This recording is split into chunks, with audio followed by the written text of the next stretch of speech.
अस्सलाम वालेकुम। Abdul Wahab goat farm दिहाड़ी। है जी माशाल्लाह वड्डियां बकरियां सुबह कढ़ियां सी ते इन्हां नूं वंडा पा के ते हुण मेरा ख्याल वंडा इन्हां ने तकरीबन सारा ही खा चुकियां वा ते हुण इन्हां नूं कट पाने आ मूंगी दी कट तो बाद फिर जो दोबारा खा लैणगियां फिर सारा दिन हुण इस टाइम हुण मूंगी दी कट जिहड़ी ओह चलेगी। हुण माशाल्लाह एक दफ़ा वंडा खा के ते बैठ गई हुई माशाल्लाह बिल्कुल पुरसकून। इन्हां नूं इस टाइम किसी चीज़ की कोई तलब नहीं हैगी। माशाल्लाह खा के रजियां हुई।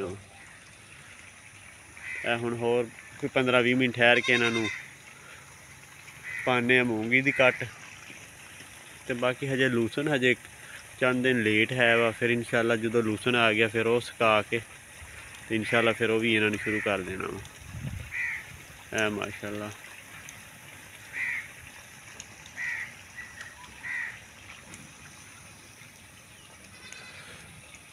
ते वंडे दे विच इस टाइम इन्हों सरसों का आयल शुरू किया होया वा क्योंकि माशाल्लाह बकरियां दूध वालियां और माशाल्लाह दूध भी है ना बहुत अच्छा दे रही ते सुबह शाम इन्हां दी चवाई करी दी आ ते सरसों का आयल जिहड़ा है ना फी जानवर नूं तकरीबन 50 ml इन्हां नूं मैं हुण इस टाइम दे रहा वां। 50 ml सरसों का आयल इन्हां नूं इस टाइम वंडे च इन्हां नूं दे रहा वां फी जानवर नूं। तकरीबन एक 50-55 जानवर हैगे आ जिन्हां नूं इस टाइम सरसों का आयल भी चल रहा वा और नाल जिन्हां नूं वंडा चल रहा वा।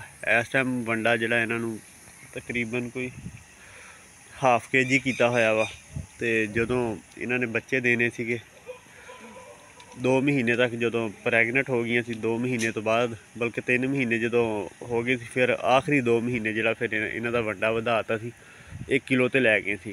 हुण फिर इन्हां दा वंडा जिहड़ा वा हाफ kg कर दिता होया वा। माशाल्लाह जानवर है गए।